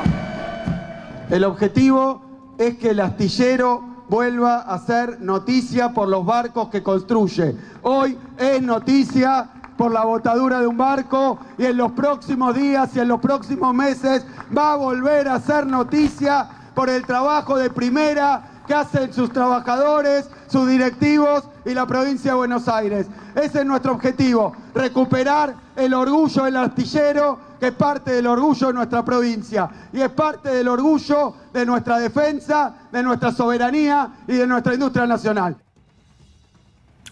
Vamos a ver otra vez una imagen que tiene que ver con los grandes depredadores. Antes de ver al presidente hablando de que esa famosa platita que mencionan permanentemente en los medios de Héctor Mañeto en realidad es inversión. Pero antes, a la pregunta de quién es el gran ladrón, el que se ha llevado todo por delante, entre otras cosas la dignidad de tantas personas, es este señor. Ahí lo tiene. Este es, como se dijo alguna vez, el dueño de sus gustos, de su entretenimiento, de lo que usted piensa. ¿Usted se acuerda? Bueno, sigue siendo igual. Pandora Paper lo tiene a él como el gran protagonista. Ha sido denunciado. Hernán Arbizu llegó a dar de este personaje que tanto daño nos hace cada día con sus mentiras, con sus insultos, llegó a dar hasta el nombre del cajero del banco, donde había sacado cientos de millones de dólares, él y la señora Noble de entonces. Y este es el hombre que, donde dan 30.000 pesos a los estudiantes para que hagan un viaje, para que inviertan además en hoteles, en comida, y eso mueva un poco más la economía, habla de la platita, la billulla, que tratan de dar a la gente para ver si le compran el voto, como si toda la vida los gobiernos no dieran dentro de lo posible, intentaran dar, cuando son gobiernos que no están en contra de la gente, un poco de felicidad justamente a ese pueblo. Ahora escuchemos a Alberto Fernández hablando sobre la platita y lo que verdaderamente es inversión. Cuando piensa que los mercados son capaces de resolver todo, y generalmente los que piensan eso nos dejan viviendo con un bono como estos. Nosotros no creemos eso. Entonces, cuando yo escucho a los que dicen, bueno, pero están malgastando la plata en Tierra del Fuego, no. La plata no se malgasta ahí. La plata se malgasta cuando se piden créditos para favorecer la fuga de dólares. La plata se malgasta cuando castigamos al que produce y premiamos al que especula. Ahí se malgasta la plata. Ahí. Pero como la discusión es de modelos, de criterios, de qué se quiere hacer con un país, y ellos quieren que sea estrictamente el de ellos y lo otro rechazarlo, tienen que terminar con el honor de cualquier persona que esté en la vereda de enfrente. Ahora le está tocando otra vez al ministro de Seguridad, Aníbal Fernández. Mire este artículo de Clarín de hoy. Esta maldad. Y por favor recorra el camino, o al que por lo menos le estoy invitando. Si en algún momento tropieza y no está de acuerdo, bueno, está en usted y está en su derecho. Otro apriete de Aníbal Fernández a la prensa. Ahora tuiteó contra un periodista de Clarín. Volvió a utilizar sus redes sociales para atacar a la prensa y disparó contra un periodista de Clarín por realizar una nota en la que se afirmaba que el Papa Francisco pone reparos para reunirse con Alberto Fernández antes de la elección. Primero que le quiero decir es que sería una locura que el Papa, a días de las elecciones, reciba un candidato a presidente, por más que va a estar cerca. Va a estar por allí, de eso se trata, por eso empezaron a especular, van a pedir para verlo al Papa. El Papa El Papa no puede reunirse y tampoco se le puede pedir. Me parece, aunque frente a esta canallada, estaría divertido que finalmente el Papa le diera la mano a Aníbal Fernández. Dice, otro aprieto de Aníbal Fernández. Bueno, el último gran disgusto, entre comillas, dicen en su cercanía, la cercanía del Papa, ¿quiénes son los cercanos? Fue la vuelta al gabinete de Aníbal Fernández, un hombre cuestionado por los curas villeros que creen que favorece la droga en los barrios populares. Ahora, si usted es ministro, oficinista, jugador de vóley o de lo que sea, y a usted le publican una cosa así y no reacciona aunque sea con un tuit, diciéndole al periodista de Marras, aunque yo en el lugar de Aníbal Fernández me dirigiría siempre al patrón del periodista. Lo demás no cuenta, son hojitas en el viento, eso somos. Pero bueno, le contestó directamente al presidente. Este hombre que escribió esa barbaridad, esa mentira, respecto a que en las cercanías del Papa, imagínense las cercanías del Papa, yo podría decir cualquier cosa. En las cercanías de Manieto me han dicho que esta noche fuga 100 millones de dólares más. ¿Y en las cercanías de Manieto quién? De los cercanos a Manieto, no sé, uno de que está 2 pisos más abajo, que escuchó algo. Con este disparate y con esta capacidad para la infamia hacen cualquier cosa con las personas. Porque si Aníbal Fernández está en la droga y los curas villeros dicen saberlo, también Alberto Fernández, el presidente, pone a alguien que está en la droga. Y Cristina Fernández de Kirchner y todo el gobierno, todos están metidos en la venta de droga en las villas miserias. Esto es capaz de decir este diario. Esta maldita manera de desinformar, de incomunicar en la República Argentina. Y entonces el que aprieta, el violento, el autoritario, es Aníbal Fernández. Porque dice, che, paren un poco. Paren un poco, esto es una infamia, esto es una barbaridad. Para poder decir que Alberto Fernández no se reúne con el Papa, porque no se pueden reunir, no deben reunirse, porque estamos cerca de las elecciones y nunca el Papa puede recibir a un presidente, por más que esté a la vuelta, está en la esquina, está el presidente argentino en la esquina, y no puedo ir porque van a decir que estoy participando, mejor no, olvídense, no, hagan de cuenta que no me dijeron nada. Pero para justificar eso, el Papa en realidad no quiere ver a Alberto Fernández porque designó como ministro a Aníbal Fernández, que es el vendedor de droga de las villas. Lo dicen los curas villeros, dirían los curas villeros, cercanía de los curas villeros, un cura villero no determinado, que no se sabe quién es. Y que por supuesto, si dijera semejante cosa es una mentira, como todos podemos entender desde la menor inteligencia posible. Con esto hay que estar todos los días. Y también con aquellos que son serviles a este sistema. Reapareció Sandra Arroyo Salgado, pidiendo volver a la causa de lo de Nisman, por ejemplo, exigiéndole a otros jueces, tenemos el destacado de Sandra Arroyo Salgado, a otros jueces que se metan en la causa. Aquí está. Bueno, esto es lo que ocurría cuando muere Nisman. En los últimos 2 días intercambió 146 mensajes de WhatsApp con periodistas, 99 con modelos. Quiero llegar a los WhatsApp intercambiados con la que era en aquel momento su exmujer. Por la tarde de ese viernes se produjo por WhatsApp la terrible pelea con su expareja Sandra Arroyo Salgado. Fueron 13 intercambios con la jueza que estaba en España con las hijas de ambos. Arroyo Salgado le escribió: nuestras prioridades son distintas. Está a la vista que para vos lo importante es la puja de poder y salir en los diarios. Te felicito por haber conseguido lo que querías. Nisman le contestó: estoy hecho mierda y vos encima seguís. Una demostración de que su estado de ánimo estaba en furibundo declive. No le dijo estoy en plena batalla, le dijo lo que acabo de señalar. Esta era la discusión que mantenía con la señora Arroyo Salgado. Y ahora Arroyo Salgado aparece diciendo esto que vamos a escuchar. Ya está esclarecido y el hecho, lo que fue. Nosotros buscábamos eso, saber la verdad, y eso era lo importante para mis hijas. La convicción sobre lo que queda sentado en tu casa y con tus hijas creciendo es que a su papá lo mataron. Es lo que han dicho nuestros peritos y lo que sostiene hasta el momento la justicia con el último informe pericial que se realizó en forma oficial. La entiendo a Sandra Arroyo Salgado. ¿Qué es lo que pretende? Si Nisman fue asesinado, como ella pretende, aunque no haya un solo elemento al cabo de todo este tiempo, no se suicidó. Si no se suicidó, ella puede mirar a los seres queridos de Nisman sin pensar que a lo mejor ella también colaboró en ese hombre destruido de esas horas que va y se pega un tiro en el baño de su casa. Ella también lo empujó con ese destrato y con ese desprecio. Todavía es mucho peor todo lo que ella le dijo a Nisman en esas horas. Un horror tremendo.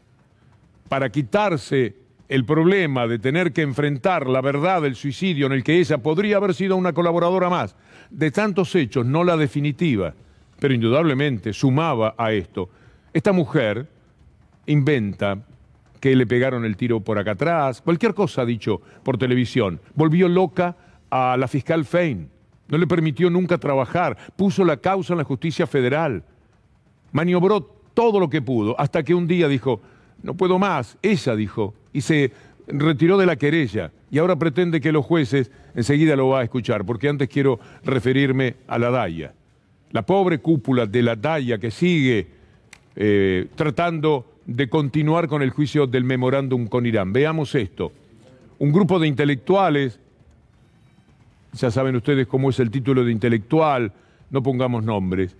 Un grupo de intelectuales le pidió a la DAIA que apele el sobreseimiento de Cristina Kirchner en la causa del pacto con Irán. Por supuesto, siempre está Mañeto detrás de cualquier maldad. A través de una carta le solicitaron a la institución judía que no se someta a las presiones que puede ejercer la política. ¿Cuáles son las presiones? Se manifestó la justicia. ¿Qué presión?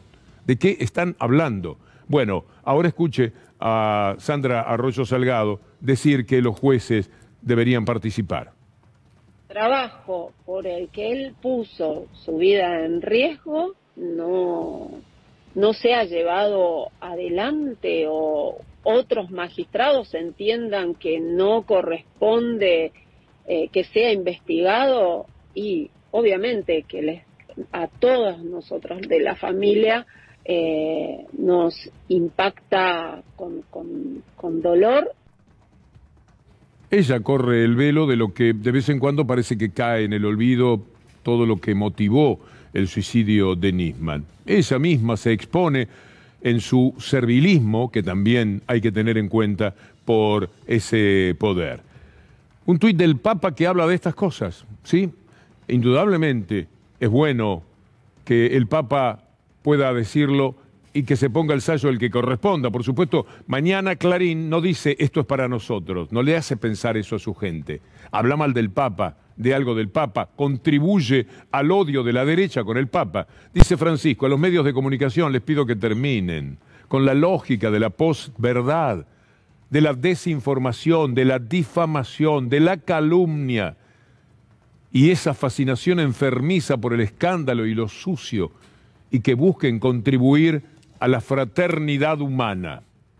Algo que también me ha dado placer para compartir con ustedes es lo que dijo Nora Barr, la más importante, creo, de las periodistas que se ha ocupado de la ciencia en todos estos años, en décadas, en la República Argentina. Recibió el premio Democracia y al recibirlo dijo: creo que si hablamos de democracia, la democracia empieza en la información honesta y veraz. Y en tiempos de incertidumbre como fue esta pandemia, este reconocimiento creo que no es para mí, sino que es para todos los periodistas científicos que permitimos con información honesta, veraz, que realmente basada en las mejores evidencias, permitimos la toma de decisiones informadas, diseñar estrategias y políticas públicas que fueron la diferencia muchas veces entre la vida y la muerte. La diferencia, dice Nora Barr, entre la vida y la muerte. Hubo quienes trabajaron para la muerte, fanáticamente por la muerte, porque entendieron que eso les podía ser útil en estos momentos en los cuales estamos en elecciones. No obstante, el pueblo sale a la calle, el pueblo se manifiesta, lo hizo ayer de una manera que emocionaba, esa plaza repleta de gente. Es muy gracioso, Clarín dijo que la plaza no estaba llena. Esta es una de las tantas tomas que marcan lo contrario. Me gustaría tener las otras tomas, las que usamos hoy, porque esta es en el momento ya de desconcentración, las que mostramos hoy, porque son al mismo tiempo muy emocionantes esas tomas que se hizo de la Plaza de Mayo repleta. Ahí están. Esto es Plaza de Mayo, tomado desde arriba. Vean ustedes, no hay un huequito. Y tomada en un ángulo que permite ver que también hasta la Casa Rosada, porque en los últimos años la Plaza de Mayo solía cerrarse hasta la pirámide. Miren todo lo que hay de gente allí. Clarín dijo, no estaba llena la plaza. Muy gracioso. Ocurrió algo con la gente de La Nación Más, que vale la pena también mostrar, porque esta gente va en nombre de una cierta felicidad. Tiene humor, se comporta de otra manera. Vean esto. A ver, vos estás en el medio de gente que se está manifestando, que está fervorosa, vos lo dijiste, pero que eventualmente puede propinarte desde un insulto hasta otra cosa. Y eso, bueno, también lo queremos describir como parte de la crónica. Nos parece un dato que cuenta lo que pasa también hoy en la Argentina. No, estoy muy tranquilo, Hugo, no, la verdad sin ningún problema. A ver, venga señora, por supuesto. Yo lo único que quiero decir que al móvil de C5N les pegaban, los echaban y les pegaban. ¿A ustedes le hicieron algo? ¿Los tratamos mal? No. Entonces, ¿quién es el maleducado y el que hace mal las cosas? Se equivocan. Este mensaje es para la oposición y Patricia Bullrich que vea que acá están los muchachos trabajando y nadie, por lo menos veo que nadie los agredió. Y eso me parece que tendría que ser así siempre. Muy bien. Están laburando. Muy amable. Muchas... Bueno, esta es la verdad. En un bar pasó esto, eso, nada más que porque es gracioso. Siempre nos gusta tener una sonrisa compartida con ustedes. Que cambien de canal, que cambien de canal, que cambien de canal, que cambien de canal. ¿Qué es lo que viene ahora?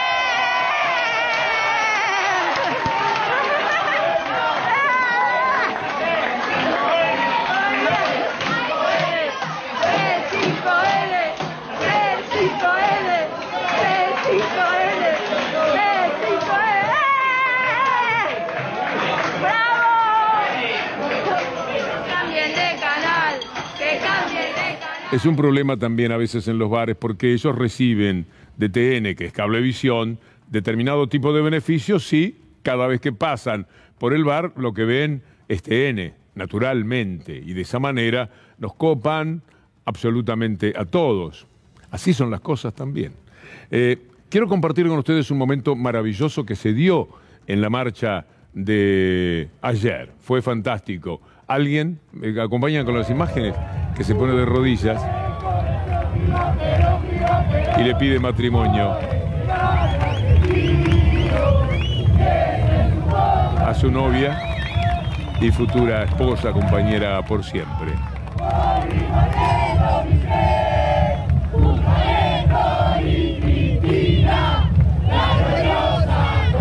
Por supuesto que están los que inmediatamente querían llevar todo el odio y ponerlo ahí. Bullrich dijo, ¿qué es esto? Gente que se compromete en medio de la fiesta y que canta, gente que va a un bar y canta, entrevistados que le dicen al entrevistador de La Nación Más, viste que podés trabajar sin ningún tipo de problemas, acá estamos tranquilos, estamos contentos. Es otra la historia, no tenemos ese odio que los lleva a decir cualquier cosa. Pero Bullrich dijo, no, yo esto, la verdad es que no lo puedo tolerar, me supera, dijo. Lo de ayer fue insultante para toda la sociedad, amenazante para el periodismo, por lo que dijo Aníbal Fernández contra Sergio Rubín, y por otro lado un nivel de destrucción, de contradicción en el mismo partido de gobierno que realmente asusta por los niveles de odio que se tienen entre ellos, ¿no? Realmente han generado un gobierno totalmente bicéfalo, con una total y absoluta falta de empatía. Una jugada que era estrictamente política, unos pocos comparado. Imaginen ustedes, si murieron más de 100.000 personas en la Argentina, estamos hablando de 1,5 millones, 2 millones de familiares de víctimas directos. Después están los amigos y otros familiares un poco más lejanos. ¿Usted vio alguna vez 500.000 personas, 100.000 personas, 50, 10.000 personas? Siempre fueron cientos, algunos miles, que colocaban esas piedras. Era un testimonio de carácter estrictamente político, porque de la muerte es responsable el gobierno que se ocupó de salvar vidas, el gobierno que consiguió las camas, el gobierno que vacunó, el gobierno que corrió el riesgo de poner en cuarentena a la gente, y ellos fueron con sus piedras. Siempre se respeta el dolor, pero el dolor no siempre tiene razón. En consecuencia, vale la pena decir que ahí están representados algunos de los familiares de las víctimas. De todas maneras, nunca falta alguien que hace una cosa que es dañina. Cada vez que se cumple con un acto deberían pensar, ¿voy a favorecer o voy a perjudicar aquello que quiero? Hay que planteárselo. De todas maneras, por lo que dijo Bullrich, Guado de Pedro respondió. Me parece que Patricia Bullrich quedó traumada de toda su vida política. La vida política de Patricia Bullrich está marcada no solo por fracaso, sino por el daño. Confío mucho más en las generaciones futuras de los partidos de la oposición. Por suerte, Patricia Bullrich es un sector minoritario, pero me llama mucho la atención que siga siendo presidenta del PRO, completa la frase Guado de Pedro. Vamos a charlar con el ministro Arroyo. Nos importa mucho saber qué está pasando en este momento. Antes quiero mencionar esta nota de Lago Escondido. ¿Saben lo que es Lago Escondido, no? Un lago que es del país y alguien lo encerró y dijo, es mío el lago. Lo tengo escondido yo, dijo el señor Lewis. Lago Escondido, la causa prescribió. Aquella que investigaba la compra fraudulenta de los terrenos. El principal beneficiado es el hijo de Lewis, el magnate amigo de Macri. El rol de la mesa judicial y la doctrina Irurzun, inversa por supuesto, para salvar a esa gente. ¿Se acuerda cuál es el lago escondido? En la película El Camino de Santiago está muy bien mostrado aquel momento cuando todos llorábamos por Santiago Maldonado. En 2015 asume Mauricio Macri como presidente de la Nación Argentina y con él ingresan al Poder Ejecutivo Nacional los descendientes de quienes se habían beneficiado con la campaña del desierto un siglo atrás. Casos emblemáticos son el jefe de gabinete Marcos Peña Brown, perteneciente a una de las mayores familias terratenientes de la Patagonia.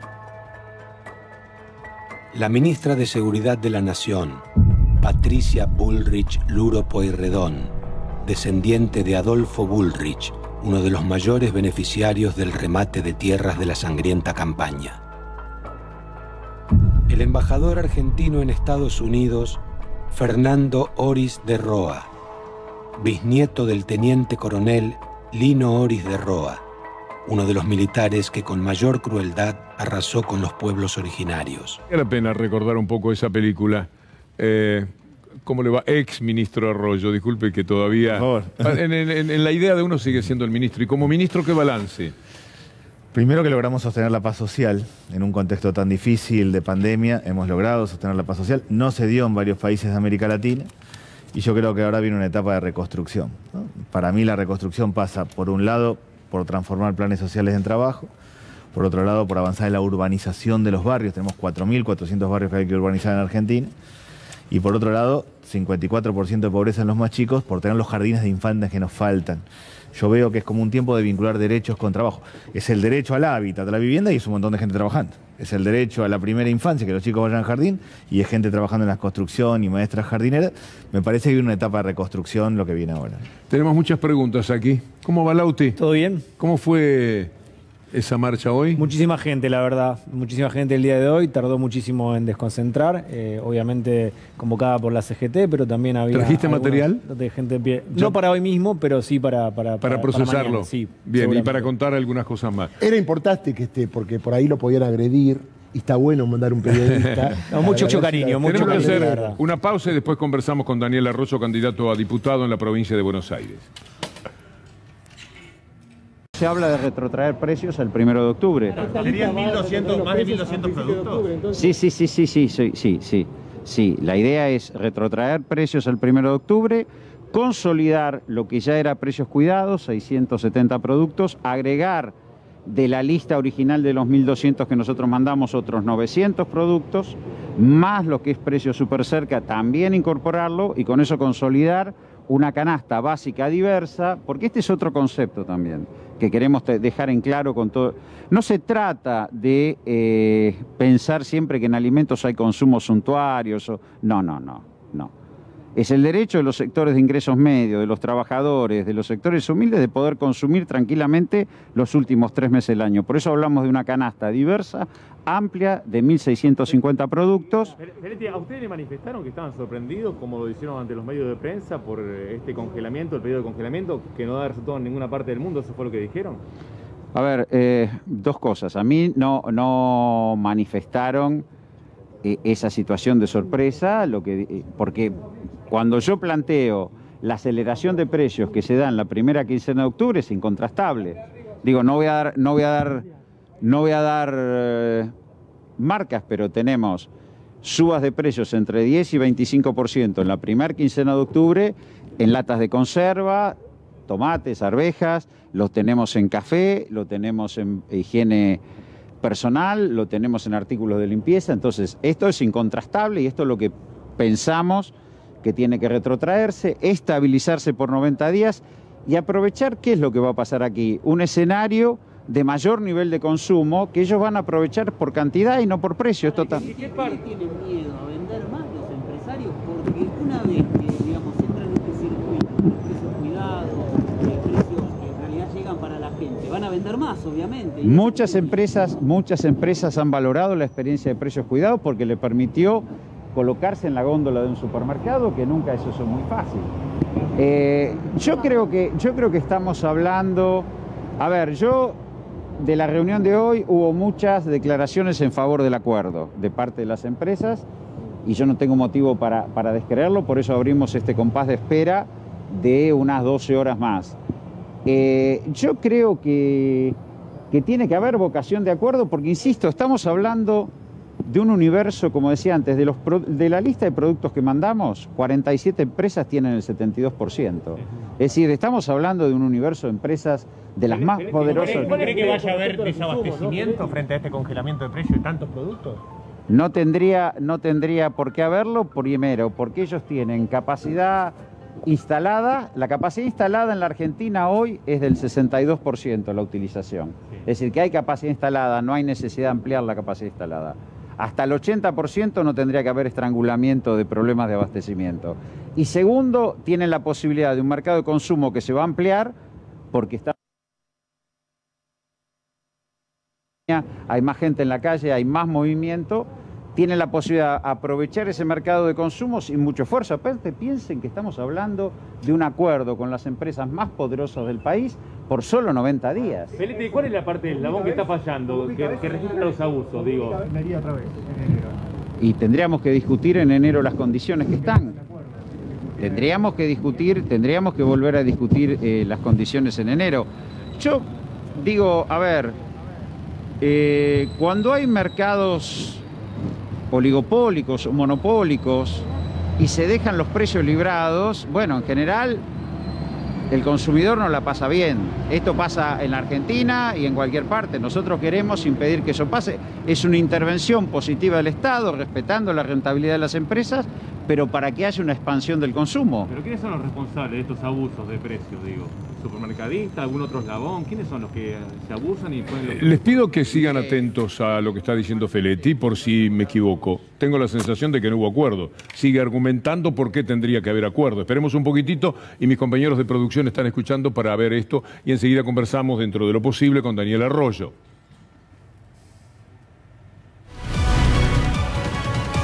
¿Para cuándo quedó entonces el acuerdo de precios, Estefanía Pozzo? Para mañana, Víctor Hugo. Lo que sabemos es que la Administración Nacional sigue dándole oportunidad a las empresas a hacer una propuesta concreta, una contrapropuesta para llegar a 1.650 productos. Si no lo hacen, lo van a decidir de manera unilateral por la Secretaría de Comercio.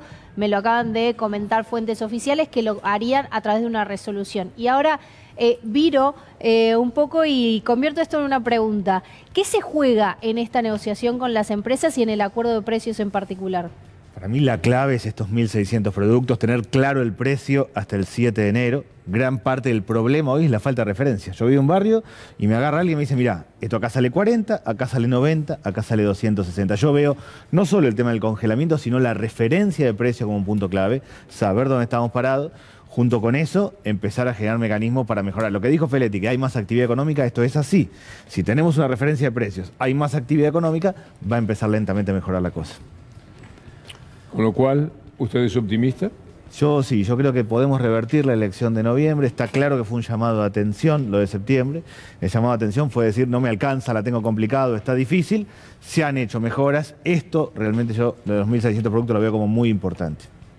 Sí, Daniel, Cristina Fernández de Kirchner el sábado habló de un pacto necesario entre el trabajador y el capital con un Estado preponderante para que la balanza no se incline hacia los más fuertes. ¿Qué opinión tiene de esas declaraciones y cómo se logra? Yo creo eso, yo creo que lo dijo Cristina y me parece que en el siglo XXI necesitamos un nuevo pacto de capital y trabajo donde el Estado claramente tiene que acompañar el trabajo, establecer un ingreso de base, hay una parte importante de la gente que está fuera de todo tipo de ingresos y generar mecanismos. El trabajo que viene a mi modo es, por un lado, muy globalizado, muy competitivo, son los unicornios, y por otro lado, muy mano de obra intensivo. Es la construcción, el textil, la producción de alimentos, el cuidado de personas, el reciclado.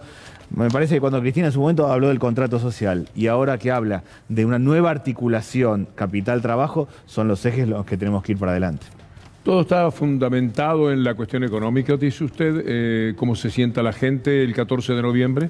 No solamente, pero lo económico es muy determinante. La dificultad de llegar a fin de mes es muy determinante. No es solamente, es un estado de situación, es el desgaste propio de la pandemia, pero para mí lo económico es realmente determinante. Y no solo lo económico de cuánto alcanza la plata, sino saber dónde uno está parado.